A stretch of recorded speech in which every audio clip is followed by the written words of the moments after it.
owes its existence solely and completely to sound.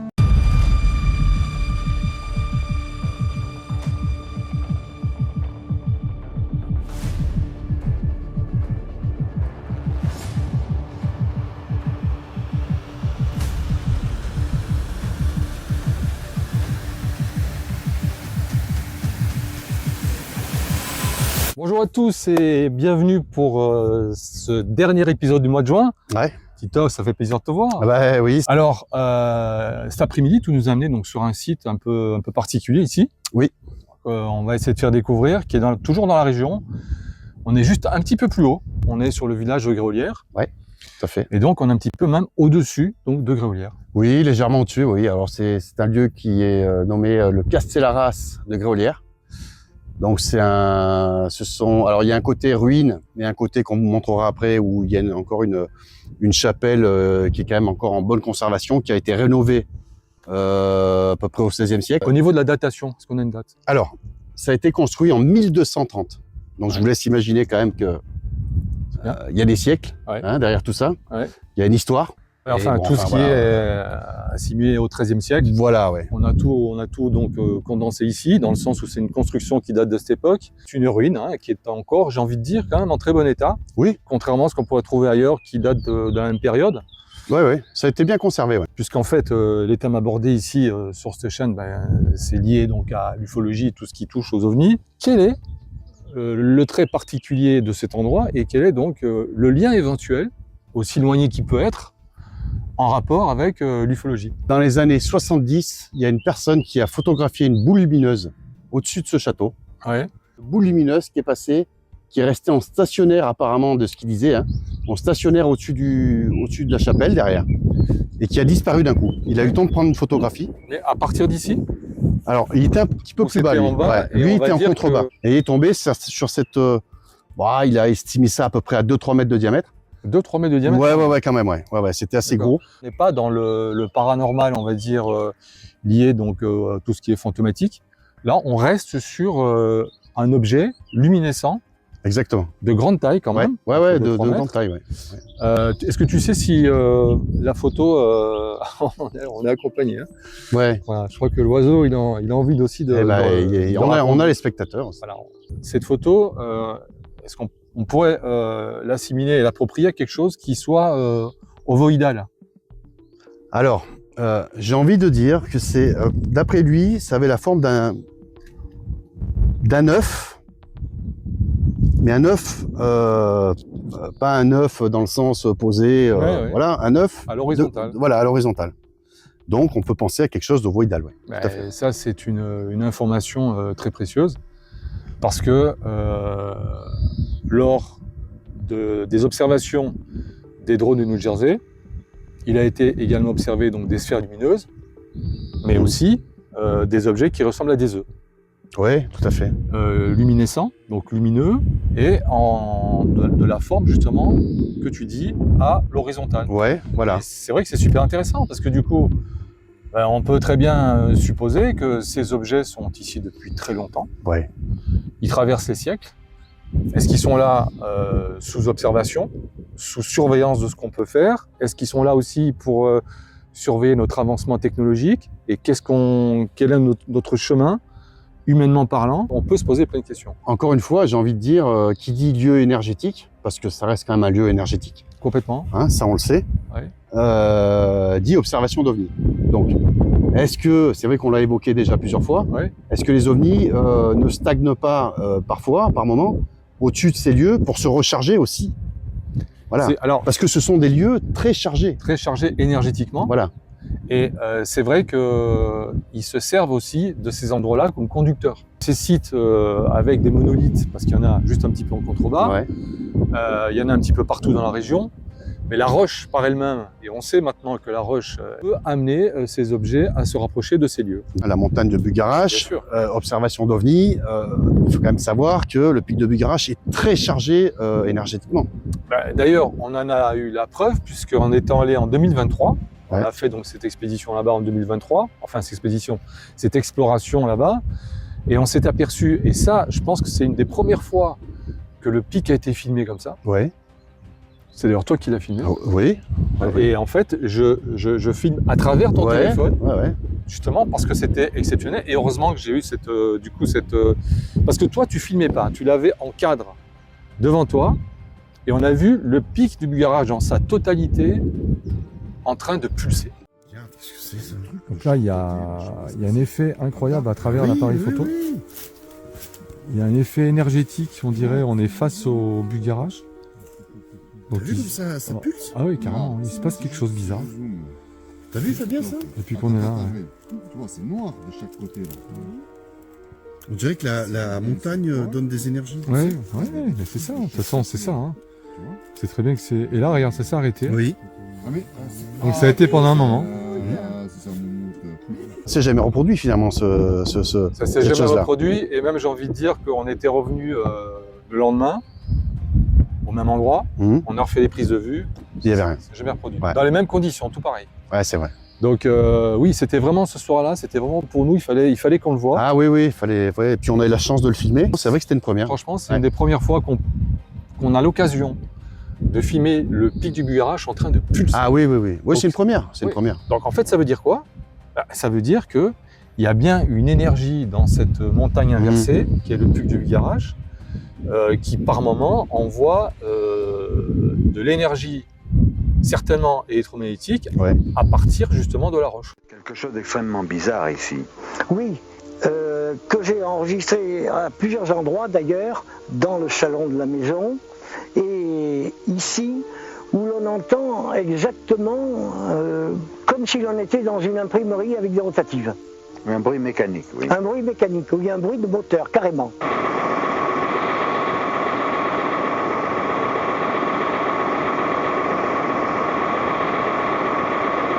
Alors, il y a quelques années, des amis qui sont dans les sphères officielles, évidemment, je tairai le nom, vous comprendrez pourquoi, ont amené un de leurs amis qui était en Amérique à la NASA. Ils sont venus avec un appareil de détection souterrain. Magnétomètre. Un magnétomètre à protons, mais doublé de VHL. Enfin, il paraît qu'il n'y en avait que 7 dans le monde à l'époque. Et il s'est avéré qu'une fois la cassette passée à l'ordinateur et à l'imprimante, nous avons eu la radiographie du sous-sol. Il se trouve qu'à 25 mètres de profondeur, il y a une coupole métallique, entre guillemets, qui fait 30 mètres de long sur 15 mètres de large, d'une forme ellipsoïde avec 1 mètre d'épaisseur et 3 mètres de flèche. Alors naturellement, ce n'est pas une construction humaine. Et ce serait quoi, selon... C'est une des constructions de la base spatiale qui se trouve ici en dessous. Une base souterraine extraterrestre. Une base souterraine extraterrestre qui s'étale sur des kilomètres. Et est-ce que c'est en corrélation avec Bugarach? Oui. Seulement, je ne sais pas qui se tient à Bugarach au point de vue extraterrestre. Ceux d'ici, je le sais, ça, ce sont des gars qui viennent d'Orion. Mais quel est leur aspect? C'est un aspect humain. D'apparence humaine. Ce sont exactement ceux de la Bible. Ah, ce sont ceux de la Bible. Ceux qu'on appelle les Elohim. Ce qu'on appelle les Elohim. On en revient à ce qu'on disait tout à l'heure, en fonction justement de ce qu'on peut retrouver aussi partout dans le monde, et y compris en Angleterre, autour de Stonehenge. Bien sûr. D'Ashbury Hill. Bien sûr. Avebury, les monolithes d'Avebury Hill. On a été là-bas une année, c'était en 2007, on y est allé, et on a donc également photographié et filmé des choses là-bas aux alentours. Alors ça, toi, t'associerais ça à quoi, par exemple? Aux gardiens du temple. Il y aurait donc des entités qui pourraient donc protéger le lieu, et à la moindre approche de quelque chose qui n'est pas conventionnel à leur protocole, on va dire, eh bien, ils émettent une barrière énergétique de sécurité qui fait que tu en prends plein la tête. Quelque part, dans toute la lignée, et d'ailleurs c'est la trace que tu avais affichée sur la carte géographique, Montbouchegui, Col de Vence et Bugarach, sur la même ligne. Voilà, bonjour à tous et bienvenue pour ce nouvel épisode. Donc on est en direct du Col de Vence aujourd'hui avec Christophe. On va aborder le thème aujourd'hui du mont ou des monts Bouchegui. où il s'est passé énormément de choses.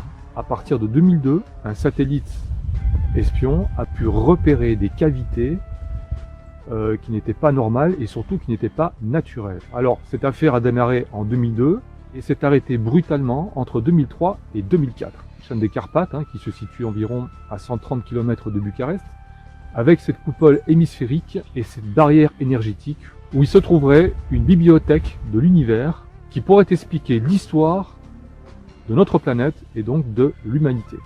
Alors, l'affaire des monts Bucegui, est-ce que tu as un petit peu étudié le phénomène et qu'est-ce que tu en penses de cette affaire? C'est une très très grosse histoire au niveau d'ufologie. J'en ai conclu un petit peu que c'est un endroit stratégique où il s'est passé beaucoup de phénomènes.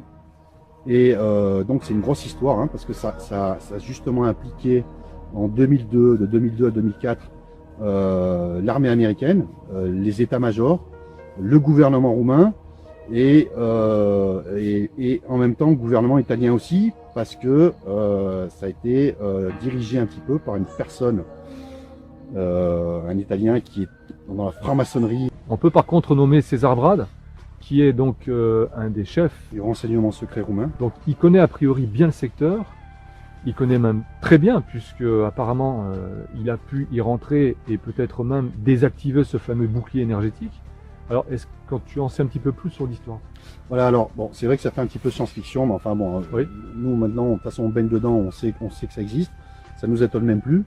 Mais en gros, voilà, ils ont découvert à travers des satellites espions à l'époque, une technologie hyper avancée, que sous cette montagne, principalement au Mont Bucegui, il y avait des cavités et c'était un petit peu creux.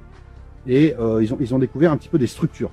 Alors, quand tu dis ils ont envoyé 3 personnes, je pense qu'en fait tout ça a été donc préparé par l'armée américaine, puisqu'en fait a priori ce sont des généraux qui sont venus, généraux et l'administration américaine, ils sont venus sur place. L'armée américaine a su via les satellites assez rapidement qu'il se passait quelque chose là-bas, donc ils ont envoyé certains généraux de l'armée ou certains militaires haut gradés de l'armée, y compris les administrations, pour se rendre compte sur place. Donc ils ont contacté César Brad, qui les a amenés directement sur le terrain, on va dire. Et donc il y a quelques personnes de l'armée américaine, d'après ce qu'on sait, qui ont essayé de traverser ce champ énergétique qui était donc sous la coupole hémisphérique. Et là, qu'est-ce qui s'est passé? En touchant, bon, tu me dis si je me trompe, en touchant donc ce champ énergétique, ils ont été tués instantanément par un arrêt cardiaque. Voilà, arrêt cardiaque pour les 3 personnes qui ont essayé justement de pénétrer un petit peu plus. Et c'est à ce moment-là que César Brad entre en fonction.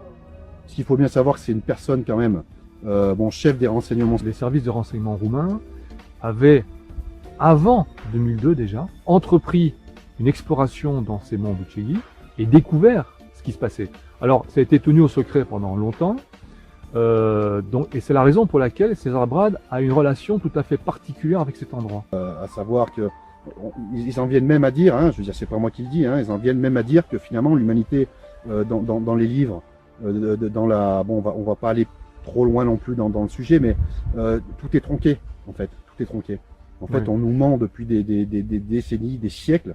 Des époques où justement là ils ont été en face d'une réalité qui est entre la science-fiction et l'imagination. C'est la raison pour laquelle les Américains sont intervenus et parce que la Roumanie voulait divulguer cette information. Voilà, ils voulaient divulguer cette information. Voilà. Donc du coup, les Américains sont intervenus très rapidement pour stopper tout ça parce que ça pouvait déstabiliser l'infrastructure sociale de notre planète aujourd'hui. Et tout remettre en cause. Et tout remettre en question. Le début ou l'histoire ou l'historique de notre planète, donc de l'humanité, à remettre en question, c'est quand même quelque chose de fabuleux. Oui. Je pense que c'est pour ça qu'il y a une intervention. C'est inédit. Je veux dire, c'est quelque chose pour l'instant qu'on connaît très mal parce que justement, ça a été placé sous cloche. Le mont Bugarache, le plateau d'Idol, le col de Vence et le mont Bucegui sont sur la même ligne tellurique. D'ailleurs, il n'y a qu'à voir la carte que tu as tracée. Et c'est vrai que c'est quand même très important de savoir que, en fait, cette ligne, elle est parfaitement droite, en fait. elle part des monts Bouchegui, elle traverse le col de Vence et arrive jusqu'à Bugarach. Exactement. Sur des sites où le champ électromagnétique de la Terre est plus élevé qu'ailleurs. Un peu sur Stonehenge, parce que Stonehenge, c'est quand même un lieu très important. Oui, bien sûr. Ils ont fait une découverte il y a peu de temps aussi, du système LIDAR. Donc, ce sont des appareils qui permettent de retracer un petit peu l'historique de ces pierres, comment elles sont posées, et sont aperçus que Stonehenge, dans l'association du portail interdimensionnel que pouvaient représenter à l'époque ces monolithes qui se trouvent sur le site de Stonehenge. Je pense notamment aussi au ranch Skinwalker aux États-Unis, où depuis quelques années, ils découvrent et ils font des expériences vraiment impressionnantes. Hein. Oui. Là, on commence vraiment à toucher ce qu'on cherche depuis longtemps, quoi. Oui, parce Voilà. que aussi, on est dans l'avancée technologique. Ce qu'on Exactement. a toujours dit il y a Ouais. quelques années. Ouais. Et tu l'as dit toi-même très bien d'ailleurs. Tu l'avais dit, le jour où on pourra avoir la technologie suffisante pour voir directement à travers un appareil ce qu'on ne voit pas à l'œil nu, on aura fait une avancée technologique. Ouais, tout à D'ailleurs, fait. à ce propos-là, est-ce que tu sais qu'à Esdalen, il y a l'équipe qui est là-bas, donc en place avec Pierre, Oui, depuis longtemps. ouais, ils ont un dispositif qui est placé sous le téléphone. Sous le téléphone, hein, Ouais. d'accord? Et en fait, ils peuvent voir évoluer, même de jour, les objets qu'on ne voit pas à l'œil nu. Ah bon? Ah voilà, tu m'en apprends une. Hein. Ouais. Ah, je savais pas. Et ça, c'est terrible. Ah oui. Ah oui. Alors nous, on a cette technologie, À travers les jumelles nocturnes. mais imaginons ce que ont oui. les scientifiques, les Ah oui, militaires, oui, les... oui, complètement. Voilà. Là, Non. c'est un autre monde. Hein. Oui, oui. Là, On c'est est- la science-fiction totale. On est ce qui peut être touché du bout des doigts au grand public. Et après, il y a ce qui concerne le secteur scientifique et militaire. Voilà. Donc, c'est imagine, nous, ce autre qu'on chose. possède déjà depuis Oui, oui. 30 années, Ouais. si on avait ce matériel-là, Ah oui, oui. Ah ben complètement, voilà.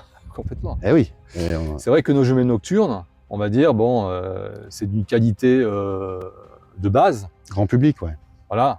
Mais c'est sûr que si on pouvait avoir des jumelles nocturnes qualité militaire à 6 ou 8 000 € la paire, Ah, bah, de la génération 2, 3, voire 4, là, c'est plus pareil. Hein. bien entendu, Ouais.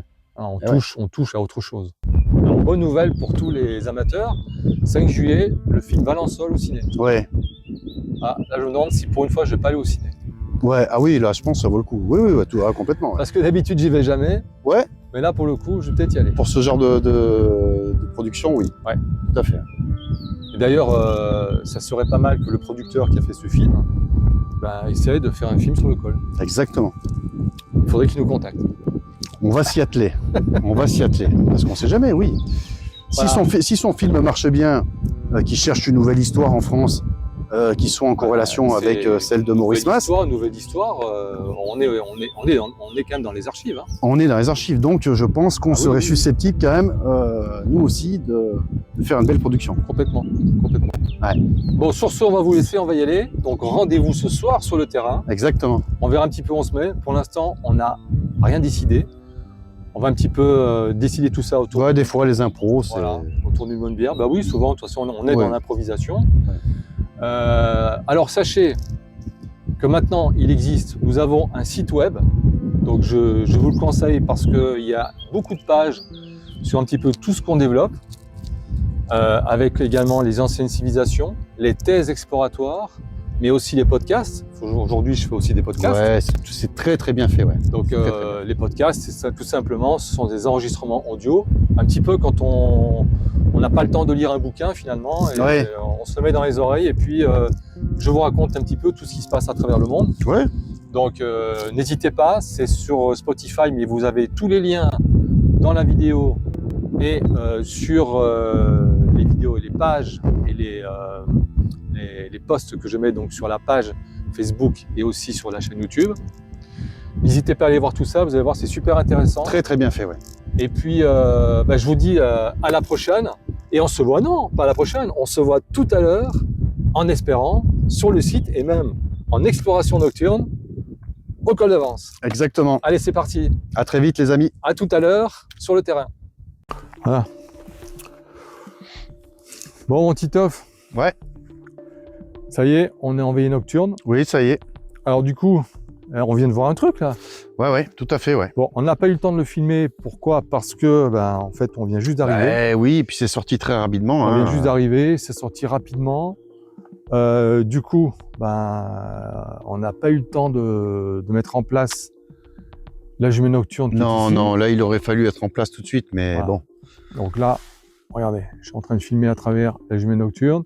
Donc on n'a pas eu le temps, on n'a vraiment pas eu le temps de se mettre en place. C'est sorti, mais alors, très rapidement. D'un coup Ouais. D'un coup, ouais. Et on le sait.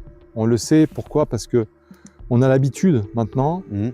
de ce genre de phénomène. Ouais, tout à fait, ouais. Et on sait que ça n'a absolument rien à voir avec un satellite. Non. Voilà. Bon, j'ai envie de dire que... Mais il faut rester attentif, on sait jamais, hein, parce que bon... Oui. Des fois, ça n'arrive pas qu'une fois. Hein. Non. Souvent, dès que ça arrive, il y a une espèce de succession. Oui, tout à fait.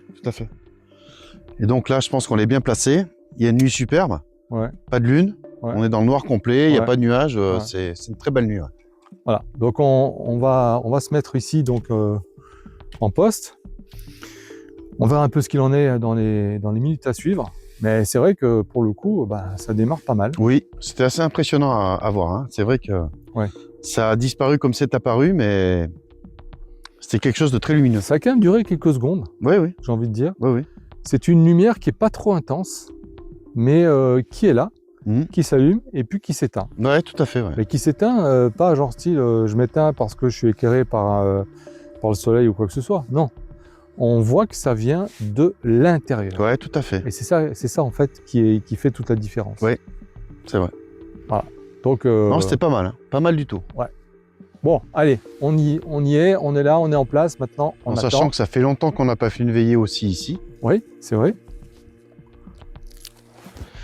Et c'est un petit peu le point de ralliement, je dirais, d'une certaine époque et d'une époque aussi actuelle, Ouais. où c'est vrai qu'on s'est très souvent placé ici pour faire des observations. C'est vrai. Et on a eu souvent du résultat ici. Oui. J'ai envie de dire que la première date de 94. C'est ce que j'allais dire, oui. C'est la première observation, une des plus importantes, hein, du fameux triangle qui est passé au-dessus du col des Pouilles. Voilà. Donc 94, et après ça a suivi avec 96, 17, 18. Non, 96, 17, 19. 19, ouais. Et puis dans l'observation en direct, plus rien. Et après, j'ai envie de dire, ça a été beaucoup sur photo. Ouais. Et voilà. En tout cas, on a eu ce soir, sans qu'on s'y attende, quelque part, l'observation du phénomène ici. C'est fou parce que c'est pas que je rigole, mais j'ai trouvé ça très étonnant, à peu près à cette hauteur. Le point, Ouais, c'est ça. le point c'est ça. qui s'allume et qui s'éteint. Ouais. Et en plus, on a eu un petit accompagnant ce soir, très particulier, Ouais. de nuit. Alors, je vais essayer de vous le faire voir parce qu'il est toujours là, je crois. Il est toujours là? Et il me semble, hein. C'est une menthe religieuse, elle se trouve ici. Voilà. Et elle est venue directement. Elle est venue directement sur nous. C'est vrai, hein? Ouais. Voilà, donc elle est un petit peu réactive à la lumière, ce qui est normal. Voilà, elle est ici. Bon frérot, pour terminer cette soirée alors. Bon. Eh ben, belle journée. Belle journée. Belle soirée. Belle Et puis, soirée, oui. On va en finir là, de toute façon. Il est déjà tard, on va pas tarder à rentrer. Et voilà, bon, on a eu 2-3 choses. Ouais. D'entrée, comme souvent, hein, on est sorti des voitures, on s'est à peine installé qu'on a eu une lumière brillante. Ouais. Voilà. Quelque chose qui s'est allumé, qui a duré quelques secondes, qui a disparu, qui s'est éteint. Bon, en tout cas, on a les 2 jumelles nocturnes qui sont en place, on a un pied avec l'appareil photo. Ouais, on sait jamais. Bon, en tout cas, on est là, mais je pense que pour ce soir, ce sera tout.